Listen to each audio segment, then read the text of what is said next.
Now, the first card is going to tell me what your vision is like for money or why you want money. This is very similar to kind of how we started out last month, but it's going to follow up with what you were feeling from last month to this month, okay? So what is it? Okay, so you got the Ten of Wands in the Fire card. So what this tells me, Virgo, is that you are very passionate about making money right now. You want to manifest a lot. You're willing to put in a lot. You're willing to set fire to the world to get what you need, and it's going to manifest a lot of money. Like when the smoke clears, you're going to be like, "Ha, I did it." That's what this is about. So yeah, that's a really strong energy towards making money. So what opens you up to listening to other people is what this next card is going to be about. And a lot of times we don't really think about our business or our money growing from listening to other people. A lot of times we listen to ourselves. But this is really about taking instructions, ideas, and things like that from other people. But in order for them to get your ear, what has to happen? And it's interesting because other readings I got, people had to go through a lot for you to listen to them, or the other signs, people had to go through a struggle, or people had to reflect on something and really be experts at it. So let's just find out what opens your ears up. Okay, so you got the Two of Pentacles, which is the Aquila card.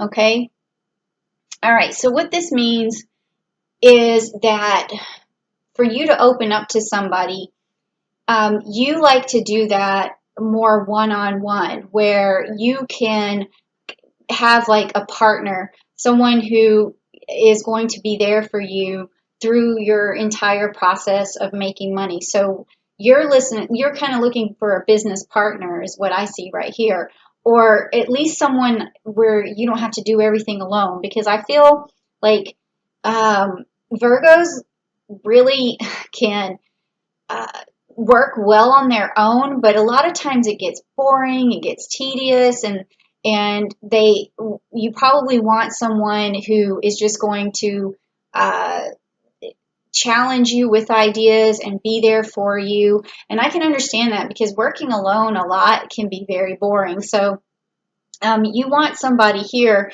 too that this bird is coming in, and you can't see, or maybe you can, but there's blood coming from it. So it's a bird, and she's sacrificing.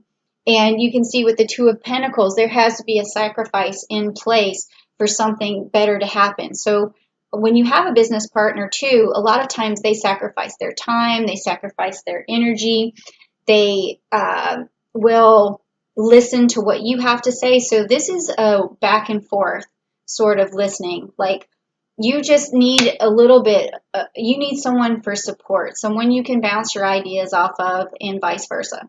Okay, so yeah, that's interesting. I haven't seen that one yet. Okay, so this next card is going to be how do you present yourself in the best possible way? So let's see. Okay, so this is the Cyrus card, and it's the Six of Swords. Now, this is a smooth sailing card. So it means calmness, it means peace. So the way you present yourself in the best possible way is to make everything look easy. And that's interesting because the most successful and rich people who are trying to get this make everything look easy. It may seem hard, but when you are able to make everything look easy, that brings more money and more abundance to you, because people like easy. They like to hear, yes, I can do that. No problem.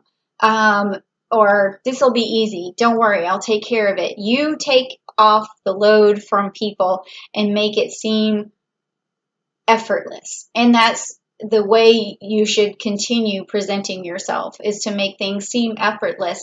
But they're really not, because like a lot of times you do go through a struggle, but you have that person, you have your person that you go to who's there to listen to the hard stuff. Like, oh, you may be making it look easy for someone else, but that person knows how hard you're working, okay?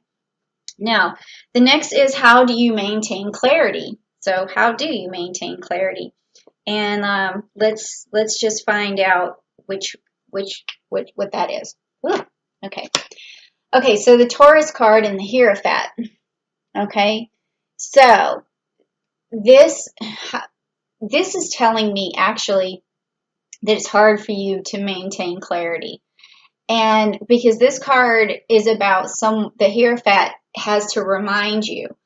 And if you can see the Hierophant back here in the corner here, reminding you. And this Taurus card is about, it's like a hedonistic card. It's something where you can get carried away with with wasting your time on things that are fun or pleasurable or something. So you need to be reminded to stay the course. And that is what is going to give you clarity. And I think that I don't really see too many Virgos, taking the pleasurable route and, negating their responsibilities. So maybe this is, you are always reminding yourself not to fall into this trap, not to play around too much. So maybe it's just you reminding yourself, and that's what keeps you so clear and have such a good work ethic, is because it's always in your mind. So maybe like you are your own Hierophant. That's kind of how I'm feeling from that. And now, how do you adequately express yourself with enthusiasm? Okay, so that is going to be this card here. And let's see.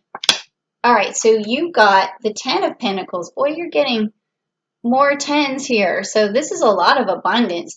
And this card is the Earth card. Okay, so your enthusiasm is that you can start something from a tiny seedling and you can make it grow. And that's what people see about you. They feel and they see that you're the type of person who's going to work hard, and if they want to plant a seed, they know that you're going to protect it. You can see here the seed growing.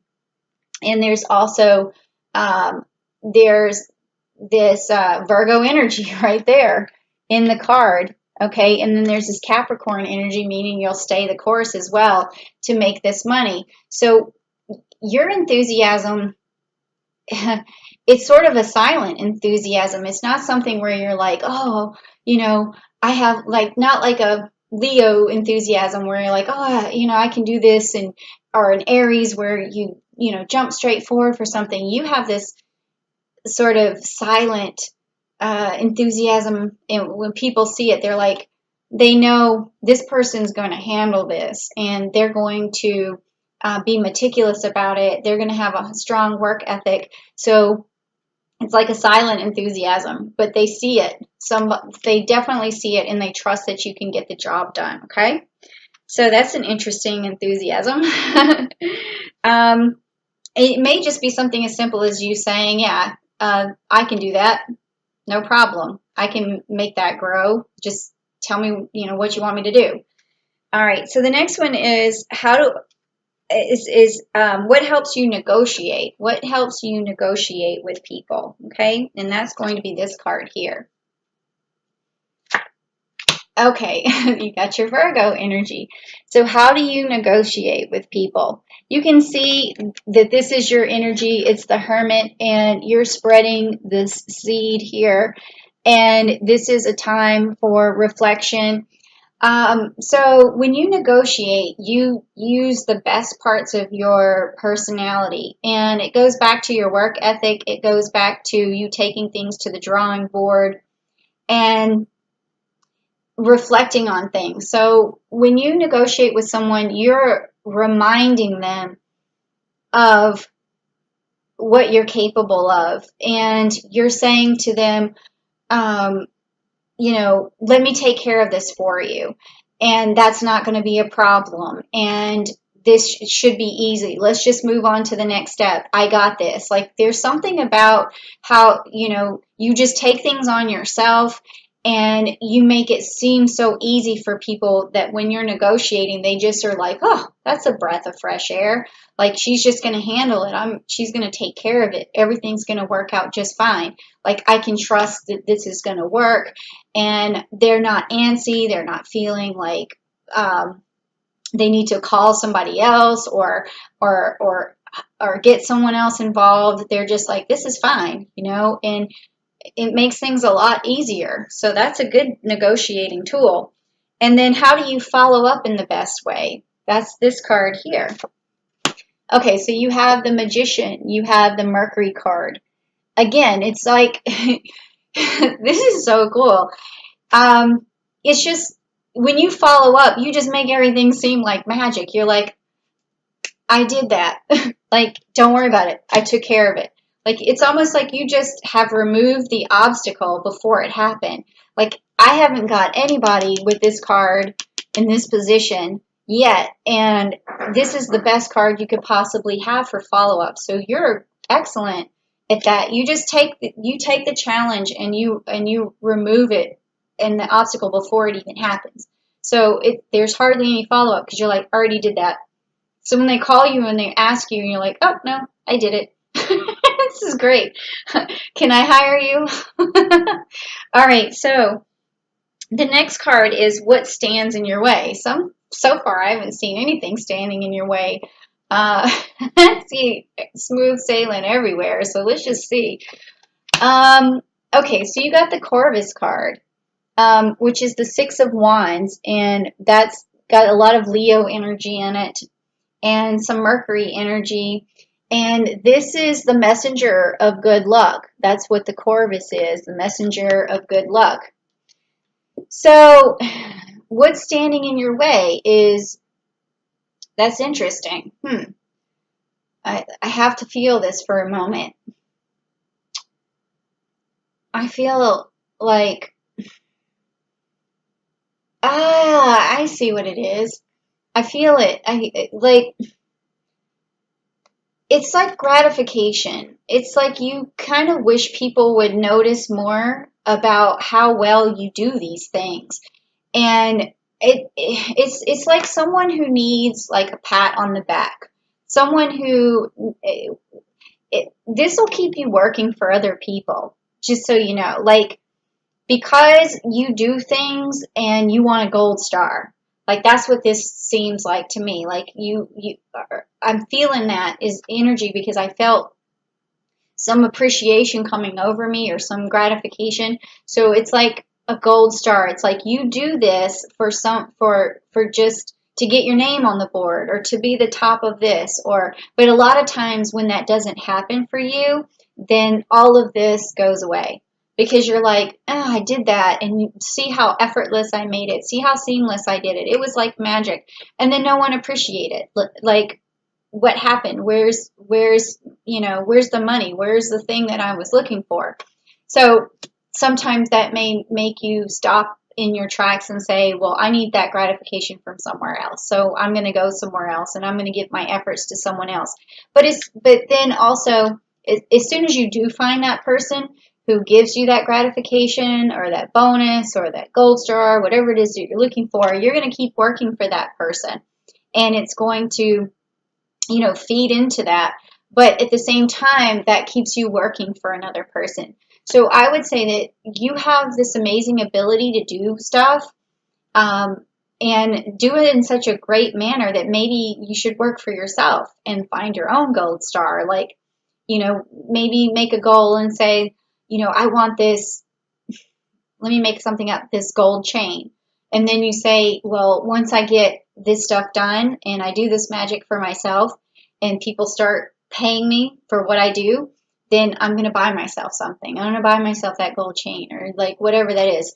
But it does seem like this card could also keep you subservient to someone else. And that's okay if you like it, especially if you are getting a lot of money and you're within a company and you're getting, the recognition and the accolades that you're after. But it could be a little bit self-limiting. It really just depends. You just need to make sure that you're getting that gratification somehow. Okay, so last card, and it's probably going to say something about that, is how can you communicate to grow your business in the best possible way? So let's see. Okay, so you got the Ace of Pentacles, which is the Sagittarius card, and it's got that Saturn energy, so that's an authoritative type of energy. And then also you have, again, the Capricorn energy. So communicating yourself in the best possible way would be being very direct, telling people you know what direction you're going in, having authoritative expression of it, and that's just going to move you forward, just like the arrow is going to move you forward. And, you know, you could also tell people what you expect. Like, you know, if I do all this for you and make it, you know, magically appear, you know, I want this. So unless you're asking for what you want and you're doing all this work, you may not get it because you might be severely underappreciated. And I think that you deserve a lot of appreciation, Virgo, because this is pretty baller, if you ask me.